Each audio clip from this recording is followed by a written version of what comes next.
En este tiempo, Dios se ha propuesto levantar a esta generación de su iglesia como la última generación de Josué. Es algo que Dios va a hacer a como dé lugar. Tenemos que en la Escritura, la generación de Josué histórica, la generación de Josué en lo natural, es nada menos que una figura, un tipo, un ejemplo para la iglesia en los tiempos finales, como nos habla el apóstol Pablo en 1 Corintios capítulo 10, versos 6 al 11, donde Pablo nos declara que el viaje que hizo Israel comenzando con Moisés, desde Egipto hasta llegar a la posesión de la herencia plena en la tierra prometida, nos es una sombra, nos es una figura, nos es un ejemplo para los creyentes, sobre todo para aquellos creyentes a quienes han alcanzado los fines de los siglos. Entonces, Dios quiere levantar en este tiempo esta generación de su iglesia como esa iglesia gloriosa, esa iglesia victoriosa y conquistadora que cumplirá los propósitos de Dios, que será como esa generación de Josué en lo natural. Así que ya hemos visto en temas anteriores, solamente como un breve repaso, cuál es el propósito final de Dios para esa última generación de creyentes, que será como la última generación de Josué. Hablamos de 3 propósitos. El primero de ellos es ser la generación de creyentes vencedores, que completará la obra de evangelismo mundial, que traerá una gran cosecha de almas para Cristo. Nuestro Señor Jesucristo, en Mateo 24:14, nos dice que el evangelio del reino será predicado a todas las naciones. Pero no es simplemente que será predicado. Algunos dicen, es que se está predicando virtualmente por medio de las redes sociales. Pues sí, se está predicando virtualmente, pero Cristo está yendo más profundo que eso. El avivamiento, la gloria que Dios va a traer en el tiempo final no va a ser algo virtual, va a ser algo real, va a ser algo físico, va a ser algo literal en todo lugar. El evangelio del reino será predicado en todas las naciones con el poder y la autoridad del Señor a través de vasos preparados. Zacarías 13, del 8 al 9, nos muestra hasta qué grado va a haber una gran cosecha. Nos habla que 2/3 partes de la población mundial, de toda la tierra, van a perecer, pero 1/3 parte va a quedar en la tierra. Esto es, en los propósitos de Dios, en la tierra, en el milenio, y aún después en los cielos nuevos, la tierra nueva. El segundo propósito de esta generación de creyentes es ser la generación de creyentes vencedores, que mostrará la gloria de Dios, el avivamiento de Dios, un avivamiento que Dios traerá en cada nación de la tierra. Habacuc 2:14 nos muestra que toda la tierra será llena del conocimiento de la gloria de Jehová. Toda la tierra. Ageo 2:9 nos habla que la gloria de la casa postrera será mayor que la primera. Y Pablo nos da la clave para entender ese pasaje en 1 Timoteo 3:15, mostrándonos que la casa de Dios es la iglesia del Dios vivo. La gloria de la iglesia postrera, de Jesucristo va a ser mayor que la gloria de la iglesia primera. En Romanos 8:18, Pablo nos habla de la gloria venidera que en nosotros ha de ser manifestada. Y así, Isaías igualmente nos habla en Isaías 61:2, que tinieblas cubrirán la tierra y oscuridad las naciones, mas sobre ti será vista su gloria. El tercer propósito de Dios para su iglesia en este tiempo, para esta generación de creyentes vencedores, es precisamente eso: ser la generación de creyentes vencedores que obtendrá la victoria final sobre Satanás, sus ángeles caídos, sus demonios. En Apocalipsis 12:10-11 nos muestra que en el fin, en estos tiempos, justo antes de la segunda venida de Cristo, va a haber creyentes que van a vencer a Satanás. Va a haber creyentes que vencerán a Satanás por la palabra del testimonio de ellos, porque menospreciaron sus vidas hasta la muerte, por la sangre del Cordero. Dice la Escritura en Romanos 16:20 que el Señor va a poner a nuestros enemigos bajo nuestros pies. Entonces, la instrucción clave o las palabras claves que encontramos en la generación de Josué fueron: esfuérzate y sé valiente. Esas fueron las dos palabras claves de Dios para Josué, como vemos en Josué 1:6-7 y verso 9, pero a su vez fueron las palabras claves de Josué para su generación en Josué 10:25. Ya hablamos de esas dos palabras claves para la generación de Josué. Ahora, en este mensaje, voy a hablar de dos pasos claves, dos experiencias, dos etapas claves por las que tuvo que pasar la generación de Josué en lo natural, la generación de Josué histórica, pero que tienen un significado espiritual para nosotros como creyentes. Entonces, vimos dos palabras claves para la generación de Josué: esfuérzate y sé valiente.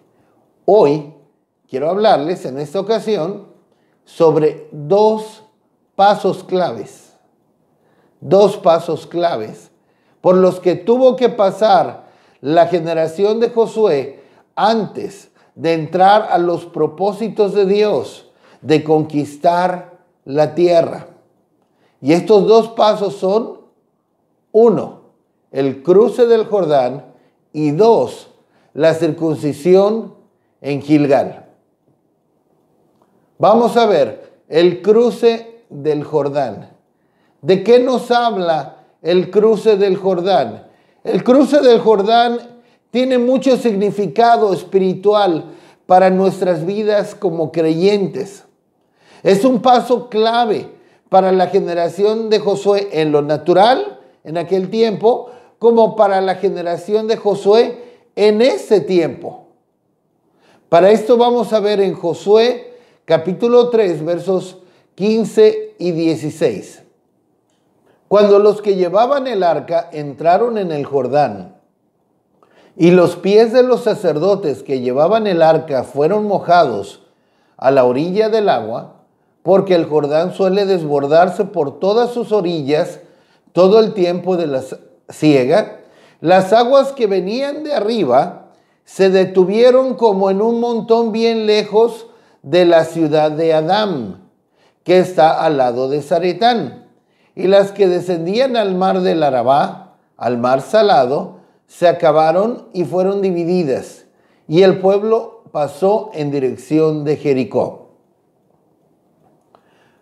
Cuando los hijos de Israel, esta generación de Josué, iba a cruzar el río Jordán, encontramos, claro, Dios le dio a Josué las instrucciones, pero encontramos que cuando los pies de los sacerdotes que llevaban el arca, tenían que ser 4 sacerdotes llevando el arca con varas?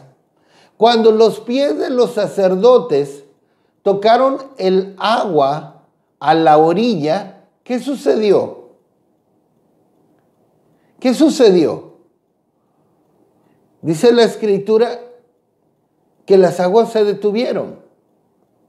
Pero, bueno, en nuestra versión bíblica nos dice que cuando sus pies fueron mojados a la orilla del agua, las aguas que venían de arriba se detuvieron como en un montón bien lejos de la ciudad de Adam, que está al lado de Zaretán.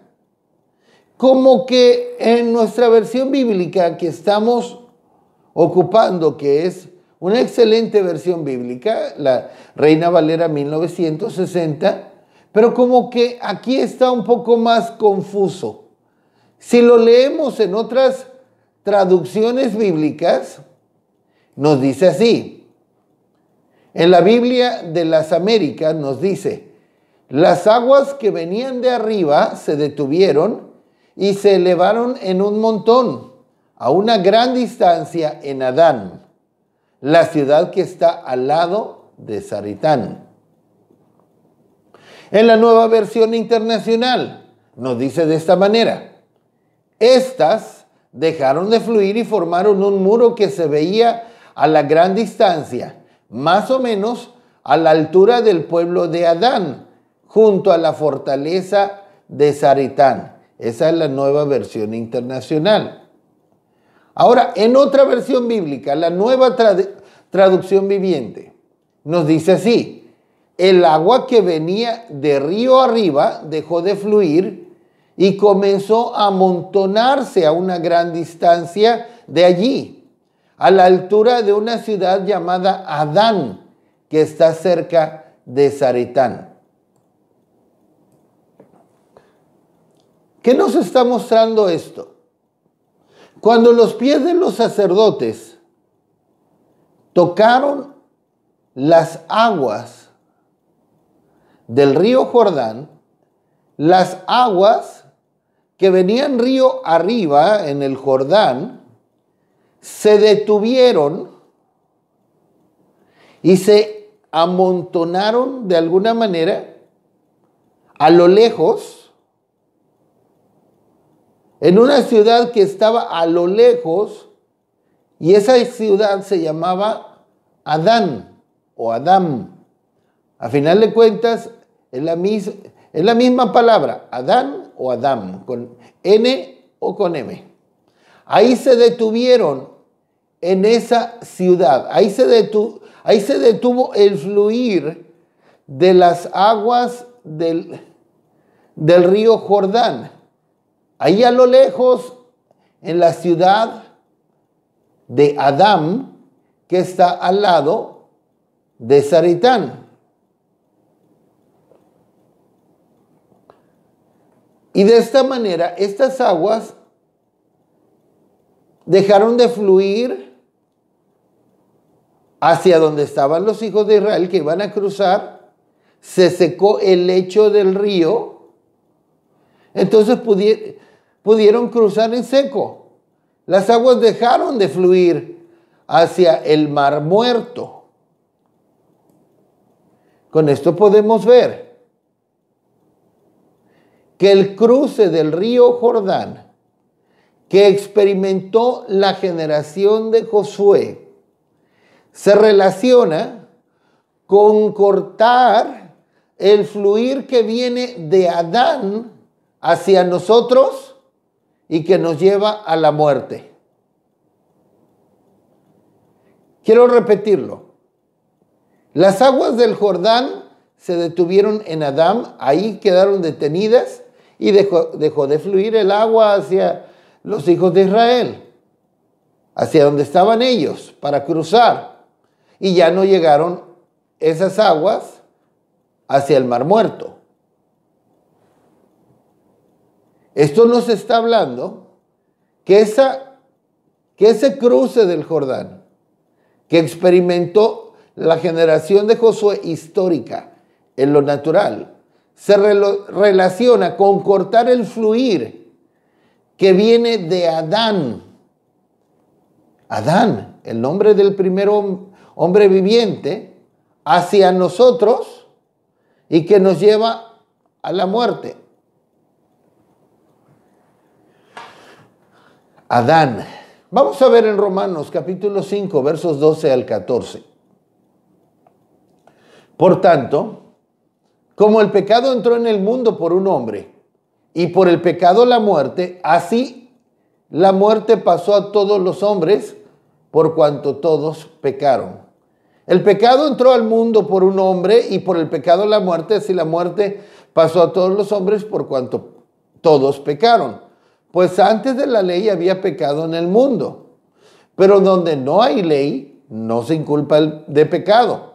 No obstante, reinó la muerte desde Adán hasta Moisés, aun en los que no pecaron a la manera de la transgresión de Adán, el cual es figura del que había de venir. Aquí nos dice la Escritura claramente que el pecado entró al mundo por un hombre. El pecado fluyó por medio de Adán. Y eso llevando al hombre a la muerte. En el Jordán se detuvo ese fluir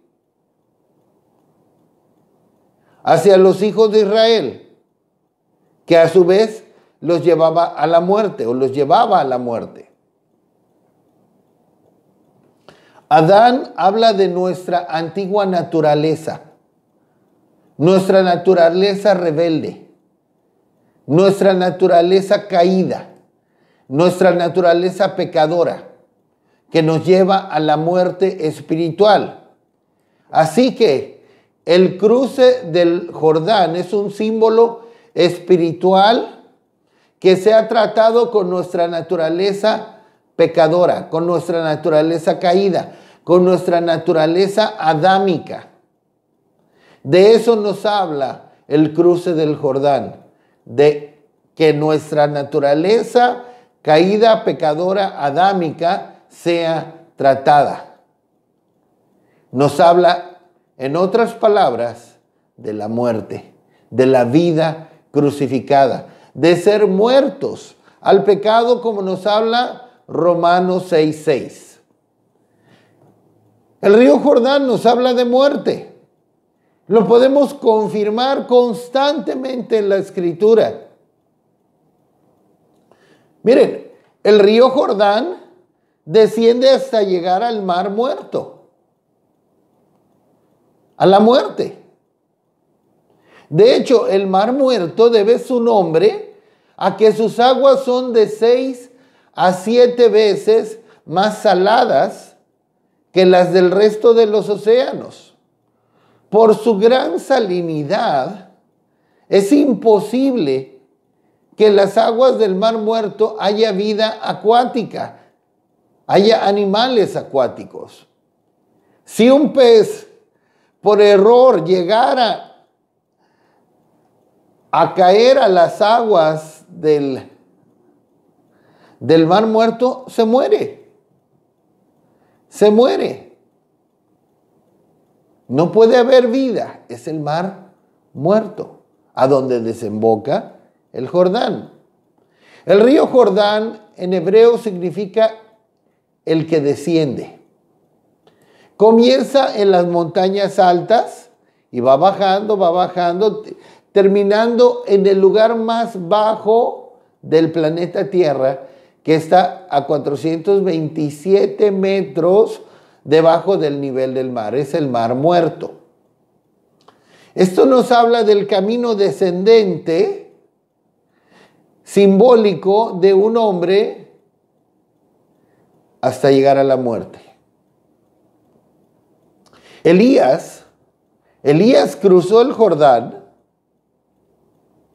y después de cruzar el Jordán terminó su vida terrenal, fue llevado al cielo, como encontramos en 2 Reyes 2 del 6 al 13. La primera mención en el Nuevo Testamento del bautismo en agua, y el bautismo en agua es símbolo de identificarnos con Cristo en su muerte, según Romanos 6:3, fue Juan el Bautista bautizando en el río Jordán, como encontramos en Mateo 3 del 1 al 6. Ahora, Jesús en el Jordán fue presentado como el Cordero de Dios, que sería inmolado, que moriría, como encontramos en 1 Juan 1, 28 al 29. El cruce del río Jordán representa la experiencia de morir al pecado, morir a lo que somos, morir a nuestra naturaleza rebelde, morir a nuestra naturaleza caída, mediante el cual esa naturaleza adámica es crucificada con Cristo. Ese es el proceso donde tendremos que hacer lo que Jesús continuamente repitió durante su ministerio: tomar la cruz. Tomar la cruz. Digo, para entrar a la vida crucificada, necesitamos tomar la cruz, evidentemente. Hay que darle la muerte al yo. Jesús nos habla de tomar la cruz muchas veces en los evangelios, como en Mateo 10, 38 al 39, Mateo 16, 24 y 25, Marcos 8, 34 al 35, Marcos 10, 21, Lucas 9, 23 y 24, Lucas 14, 27, Lucas 17, 33. En varias ocasiones Jesús habló sobre la necesidad, sobre el requisito. Si alguno quiere seguirle, tiene que tomar su cruz. En Lucas 9, 23 y 24, vamos a leerlo. Y decía a todos: si alguno quiere venir en pos de mí, niéguese a sí mismo, tome su cruz cada día y sígame. Porque todo el que quiera salvar su vida la perderá, y todo el que pierda su vida por causa de mí, éste la salvará.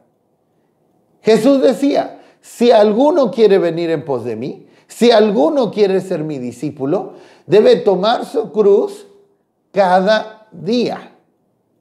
Cada día. Eso significa hoy sí y mañana también y pasado también. Cada día. Es el proceso mediante el cual tenemos que hacer morir. Tenemos que mortificar todo lo terrenal en nosotros. Mortificar, hacer morir el pecado, la naturaleza caída en nosotros. Nuestros malos deseos, nuestras pasiones, nuestra voluntad, lo que nosotros somos, lo que nosotros queremos. En Colosenses capítulo 3, verso 5. Haced morir pues lo terrenal que hay en vosotros: fornicación, impureza, pasiones desordenadas, malos deseos y avaricia, que es idolatría. Hacer morir lo terrenal, la naturaleza terrenal, la naturaleza caída. Como dice Pablo también en Gálatas 5:24, crucificar la carne con sus pasiones y deseos. Tomar la cruz. Ese es el cumplimiento del cruce del Jordán en la vida del creyente. Y es que cada día debemos procurar hacer morir nuestra antigua naturaleza, nuestro antiguo yo. Esta es una decisión personal. En 1 Corintios 15:31, el apóstol Pablo nos dice las siguientes palabras: os aseguro, hermanos, por la gloria que de vosotros tengo en nuestro Señor Jesucristo, que cada día muero. Cada día muero. Eso significa que el yo egoísta, el yo soberbio, rencoroso, grosero, envidioso, irónico, iracundo, lujurioso, adúltero, mentiroso, conflictivo, quejumbroso, bocón, murmurador, intransigente, debe morir. Nuestro antiguo yo con todas estas cosas debe morir. Debemos crucificarlo cada día, terminar con él cada día. Nuestro antiguo yo debe morir. Esa naturaleza caída, adámica, rebelde, pecadora, debe morir. Hasta que se haga una realidad en nosotros lo que dice Gálatas capítulo 2, verso 20. Con Cristo estoy juntamente crucificado, y ya no vivo yo, mas vive Cristo en mí. Y lo que ahora vivo en la carne, lo vivo en la fe del Hijo de Dios, el cual me amó y se entregó a sí mismo por mí. Esta es la meta. Esta es la meta de crucificar la carne con sus pasiones y deseos. Esta es la meta de que cada día muramos. Esta es la meta de hacer terrenal, morir lo terrenal que hay en nosotros. La obra consumada de la cruz, la muerte al yo, representada por el cruce del Jordán. Miren, el cruce del Jordán, sí, ese es su cumplimiento cabal, pleno, total. Pero entendamos que el cruce del Jordán no es que tal vez que ya crucificamos actualmente totalmente todo nuestro antiguo yo, pero que estamos firmemente decididos, determinados a darle muerte a nuestra naturaleza adámica, rebelde, pecadora. Le estamos dando muerte, le estamos dando golpes certeros. El cruce del Jordán simboliza la obra del Espíritu Santo para romper el poder del pecado y el amor por este mundo de nuestras vidas. También podemos decir que el cruce del Jordán es la experiencia donde nos consideramos muertos al pecado y decidimos firmemente terminar con el cuerpo de pecado, con la antigua naturaleza en nuestras vidas, como nos dice Romanos 6:6.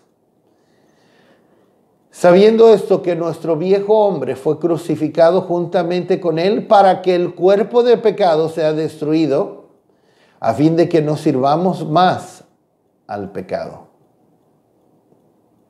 Es donde nosotros podemos saber por experiencia que somos muertos al pecado, que nuestra antigua naturaleza fue llevada a la cruz juntamente con Cristo, donde podemos entender en nuestro espíritu y en nuestro corazón esa verdad. Y podemos con una plena convicción, sabemos que y nos consideramos muertos al pecado cada día. Y elegimos presentarnos y ofrecernos nosotros mismos a la justicia y a la santidad.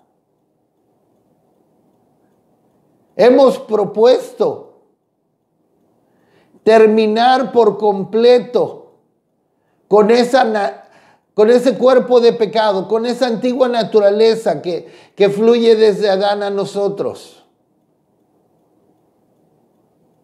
Hemos propuesto eso porque entendemos que esa naturaleza fue llevada a la cruz por Cristo Jesús.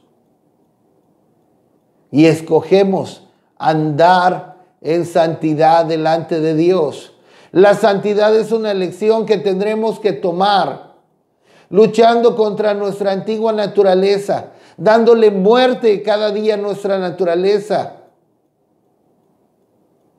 amando la justicia y aborreciendo la maldad.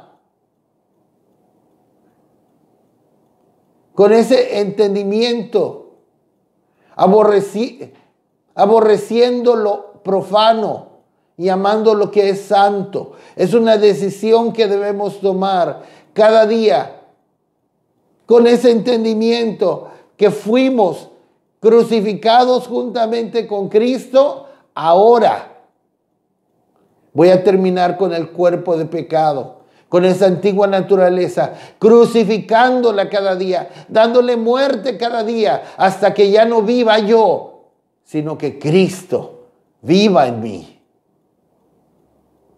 La santidad es una elección y de hecho, podría decir que la santidad, la santificación, es otra palabra clave en el libro de Josué. Como encontramos en Josué capítulo 3, verso 5. Y Josué dijo al pueblo: santificaos, porque Jehová hará maravillas mañana entre vosotros. Ahora, después que la generación de Josué cruzó el Jordán, fueron circuncidados en Gilgal. Y espiritualmente, a medida que el cruce del Jordán se hace una realidad en nuestras vidas, el pecado comienza a perder poder sobre nosotros. Entonces va a seguir la circuncisión del corazón, con la cual somos liberados por Dios de los deseos y la naturaleza con que nacemos.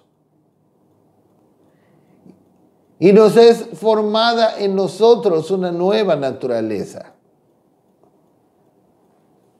Después de cruzar el Jordán y ser circuncidados, Dios rompió el poder que Egipto tenía sobre los hijos de Israel, sobre la generación de Josué.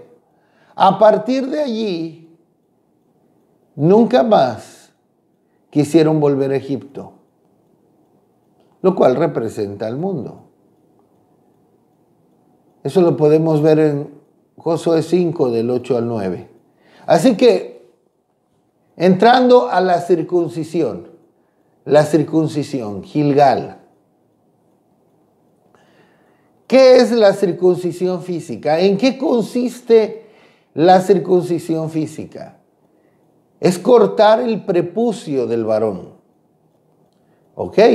La circuncisión espiritual es cortar con la naturaleza carnal y pecadora de Adán con la que nacimos. Cortar con los deseos, caminos, pautas, pensamientos, reacciones pecaminosas con las que nacimos. Después que la generación de Josué cruzó el Jordán, llegaron a Gilgal y ahí el Señor le dio instrucciones claras a Josué de circuncidar al pueblo, porque la generación más joven no había sido circuncidada en el desierto. Vamos a leer en Josué 5, versos del 2 al 5. En aquel tiempo, Jehová dijo a Josué: hazte cuchillos afilados y vuelve a circuncidar la segunda vez a los hijos de Israel. Y Josué se hizo cuchillos afilados y circuncidó a los hijos de Israel en el collado de Aralot. Esta es la causa por la cual Josué los circuncidó.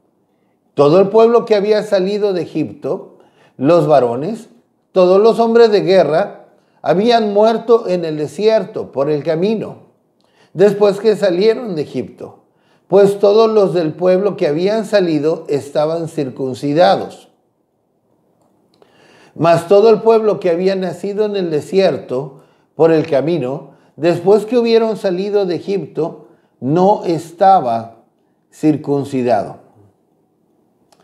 La circuncisión en lo natural Era un requisito para participar o para heredar las promesas de Dios hechas a Abraham. Esto Dios se lo mandó a Abraham en Génesis 17, versos 10 al 14. Tenían que circuncidarse todo varón para poder heredar las promesas de Dios. Entre otras cosas, esas promesas incluían la tierra prometida, aquello que estaba la generación de Josué por tomar y que es representativo para nosotros. Ahora, en el Nuevo Testamento, encontramos que Dios requiere de los creyentes igualmente ser circuncidados. Pero no una circuncisión precisamente física y literal, pero la circuncisión del corazón, una circuncisión espiritual del corazón. Tanto más para los creyentes vencedores que serán parte de la final generación conquistadora de Josué. Vamos a ver en Romanos capítulo 2, versos 28 al 29. Pues no es judío el que lo es exteriormente, ni es la circuncisión la que se hace exteriormente en la carne, sino que es judío el que lo es en lo interior, y la circuncisión es la del corazón, en espíritu, no en letra, la alabanza del cual no viene de los hombres, sino de Dios. Aquí el Señor nos está hablando claramente que delante de Él no es judío el que lo es exteriormente. Y que la circuncisión que Él quiere no es tanto la circuncisión externa, sino la circuncisión espiritual, la circuncisión del corazón. Ahora, podemos ver en Deuteronomio la importancia de la circuncisión espiritual del corazón. En Deuteronomio capítulo 30, verso 6.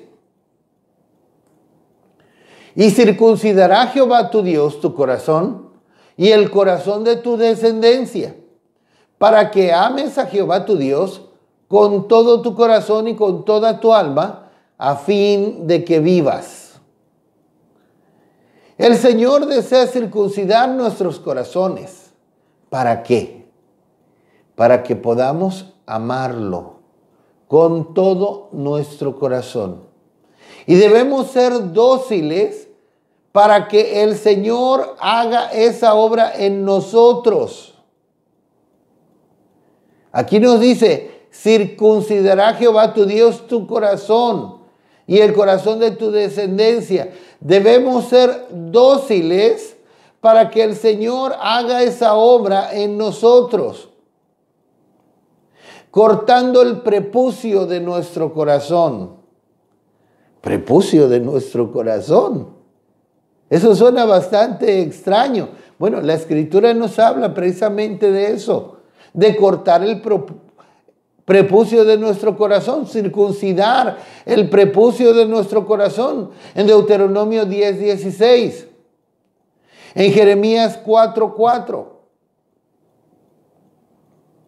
Así que, como ya leímos, cuando el Señor mandó a Josué circuncidar al pueblo, le mandó a Josué, hazte cuchillos afilados para circuncidar al pueblo. Eso lo tenemos en Josué 5, versos 2 al 3, que ya leímos. Te vas a hacer cuchillos afilados para circuncidar al pueblo. De la misma manera, nuestro Josué celestial, ¿quién es nuestro Josué celestial? Cristo. Recordemos que nuestro Señor Jesucristo lleva el mismo nombre que Josué. Jesús y Josué es el mismo nombre. Es exactamente el mismo nombre. Entonces, nuestro Josué celestial, Jesús, también Él tiene su cuchillo afilado para circuncidarnos. Pero más que cuchillo afilado, Es algo más que un cuchillo afilado, es mucho más largo. Tal vez ya lo entendiste, es una espada afilada y más cortante que toda espada de dos filos. Como encontramos en Hebreos 4:12. Y él usa su espada para circuncidar el prepucio de nuestro corazón. Él usa la espada de su palabra. Ese es el instrumento que el Señor utiliza para circuncidar el prepucio de nuestro corazón. Y debemos saber que la circuncisión en lo natural duele, porque vaya que duele. Yo recuerdo en mi juventud de haber tenido en la escuela un compañero que le tuvieron que practicar la circuncisión teniendo él como 17, 18 años. Estuvo más de una semana convaleciente y con unos dolores bastante fuertes. Y así como la circuncisión en lo natural duele, pero no solamente en el momento, sino a un tiempo después. Tiempo después. Esto lo vemos también ilustrado en la Escritura en Génesis 34:25.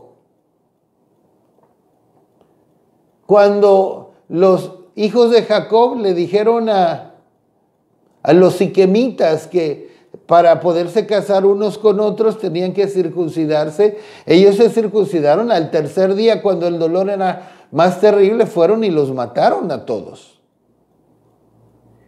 Duele. Así como la circuncisión en lo natural duele, en lo espiritual también duele la circuncisión. Cuando el Señor con su espada nos circuncida, cuando con su espada nos corta de nuestro corazón aquello que nos contamina, aquello que nos está afectando, aquello que no debemos darle más lugar. Entonces el Señor trata de cortar. Ahora quiero aclarar, por supuesto que la circuncisión espiritual, la circuncisión del corazón, el cumplimiento espiritual de la circuncisión en Gilgal no es solo para hombres, también es para mujeres. También es para mujeres si quieren entrar a los propósitos y a los planes de Dios. Nosotros no podemos circuncidar nuestro propio corazón, pero tenemos que pedirle a Dios que trate con nuestro pecado, nuestra vida, y nosotros tenemos que ser dóciles. No debemos resistirnos cuando el Señor trata con alguna área de nuestra vida. Debemos rendir todo a Él, permitirle a Él que aplique su espada afilada para hacer el corte de nuestra carne. Muchos se resisten, muchos no se dejan circuncidar, muchos no dejan que el Señor aplique su palabra como una espada a cortar, a circuncidar el prepucio de nuestro corazón. Es como cuando algún cristiano comprometido que ha buscado al Señor, que quizá ha servido al Señor, que ha tenido sus ojos en Cristo, joven, y de repente se aparece una chica muy linda, muy guapa, muy bonita. Y que él dice, ay, es que ella es tan buena gente. Ella es tan linda, es tan amable. nada más que no es cristiana. Pero es muy linda, es muy amable y me gusta tanto. Y yo le gusto a ella y nos entendemos tan bien.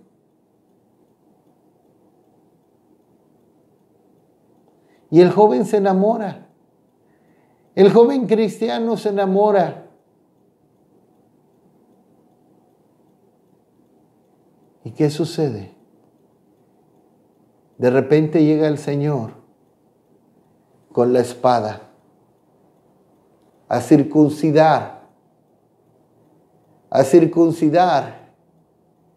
el corazón en esa área, a cortar con su espada. ¿Y qué dice la espada? No os unáis en yugo desigual con los incrédulos. ¿Qué parte tiene el creyente con el incrédulo? ¿Qué parte tiene la luz y las tinieblas? ¿Qué parte tienen? No se unan con ellos. Salgan de en medio de ellos. Oh, yo he visto a tantos y tantos jovencitas, aún jovencitas entregadas, que de repente se enamoraron de un jovencito muy amable y muy guapo, que no tenía temor de Dios, que fue muy amable con ella, que fue muy caballeroso, que fue muy agradable, muy guapo. Y se dejaron hechizar, si lo puedo decir de esa manera, y cayeron,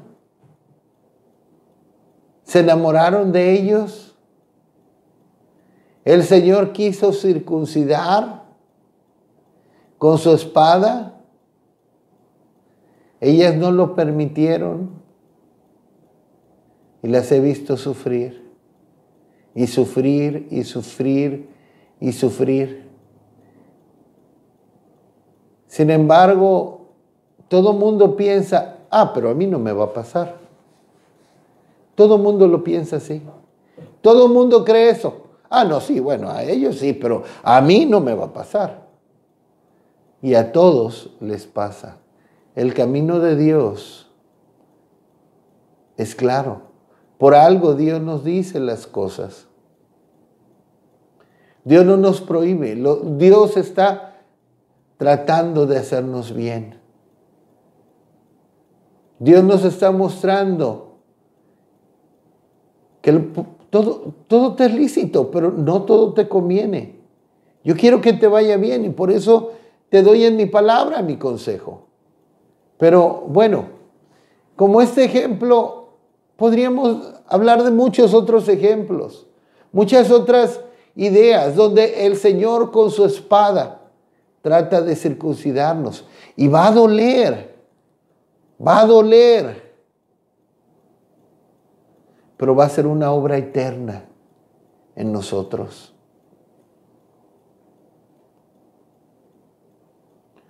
Nosotros no podemos circuncidar nuestro propio corazón, pero debemos permitir al Señor que aplique su espada afilada en contra de toda obra mala y perversa y todo lo que no es recto en nosotros y en contra de nuestra naturaleza.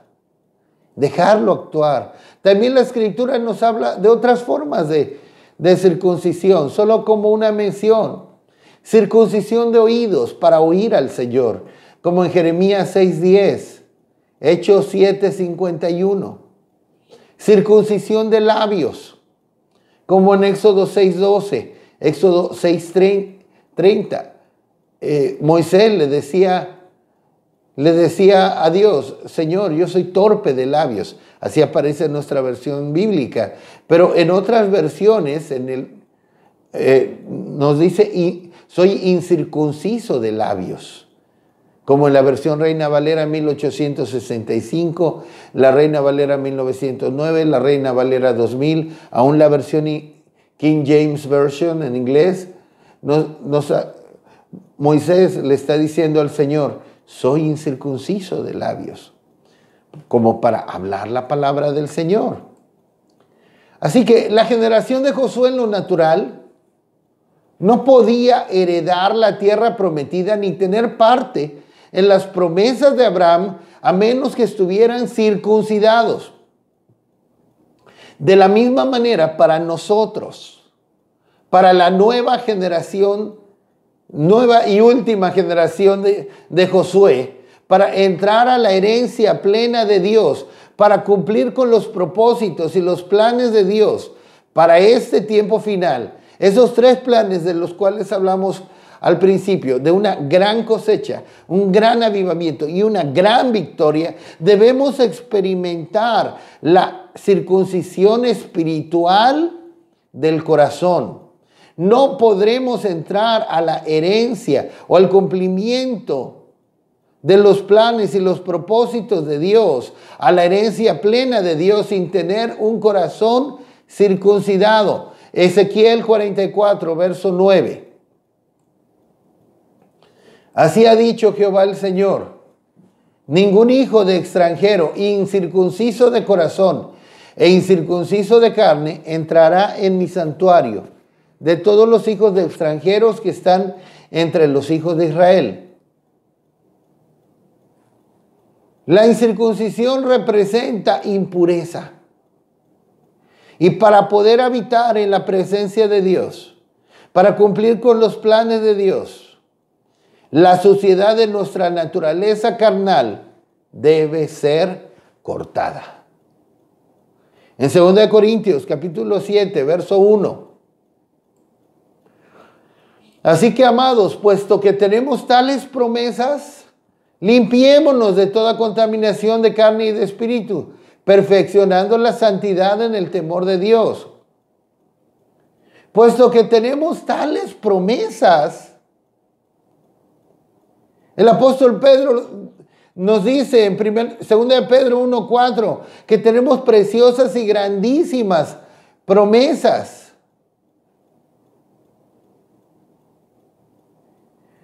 Teniendo tales promesas, tales planes de Dios que quiere hacer en su iglesia en este tiempo final, debemos limpiarnos de toda contaminación. Especialmente la iglesia de nuestro tiempo, para que entremos al cumplimiento de esas promesas, propósitos y planes de Dios. Tenemos que experimentar como la generación de Josué experimentó en lo natural el cruce del río Jordán, la vida crucificada, la muerte a nuestra antigua naturaleza y la circuncisión, el corte de esa naturaleza, y donde Dios obra un corazón para amarle. Estas cosas nos van a limpiar de toda contaminación de la carne. Quisiera por un momento, y casi ya para terminar, mencionar 8 evidencias de un corazón circuncidado, como una mención y con los versos. Primeramente, de acuerdo a Deuteronomio 10:16, un corazón dócil, sumiso y obediente. En segundo lugar, de acuerdo a Hechos 7:51 al 52, un corazón que no se resiste al Espíritu Santo y o a sus mensajeros. Son evidencias de un corazón circuncidado. En tercer lugar, de acuerdo a Levítico 26:40 y 41, un corazón que es humilde, está quebrantado y arrepentido. Cuarto, de acuerdo a Romanos 2:29, un corazón circuncidado es un corazón que busca la alabanza o aprobación de Dios más que la de los hombres. De acuerdo a Filipenses 3:3, en quinto lugar, un corazón que adora y o sirve a Dios en el Espíritu. De acuerdo a ese mismo verso, Filipenses 3:3, en sexto lugar, un corazón que se regocija o se gloría en Cristo Jesús. Nuevamente, conforme a ese mismo verso, en séptimo lugar, es un corazón que no tiene confianza en la carne.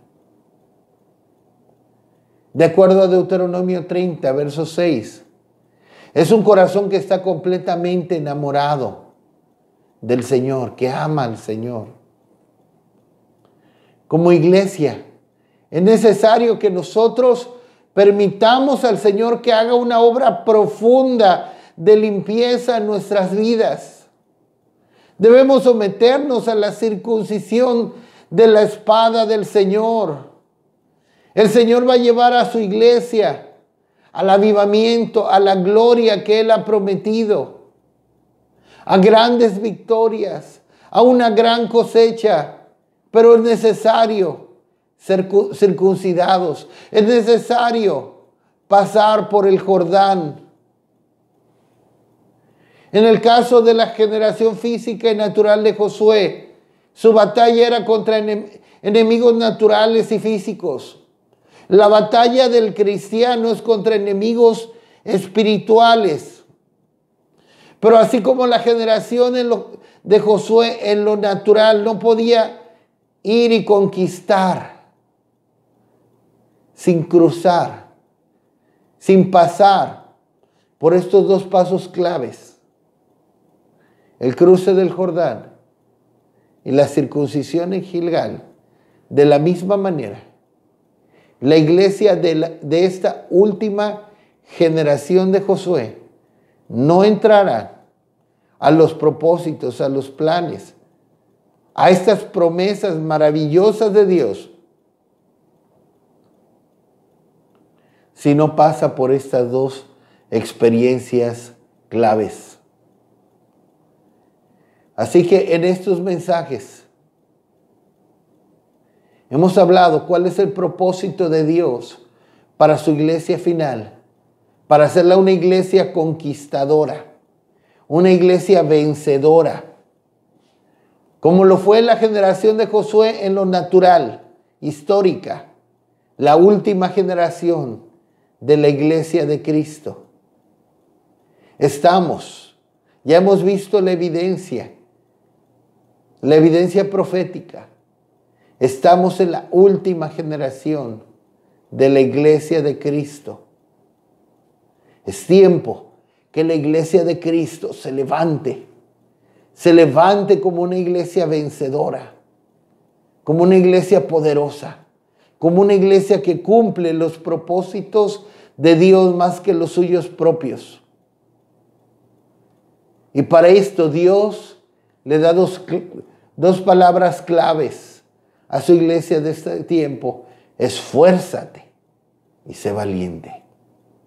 Dos pasos claves para entrar a los propósitos de Dios para este tiempo: el cruce del Jordán, una vida crucificada, darle muerte a nuestra antigua naturaleza, la circuncisión en Gilgal, donde Dios va a cortar con esa antigua naturaleza, pero va a formar en nosotros un corazón dócil para Él. La carne es cortada, aquello que estorba, aquello que nos contamina es cortado.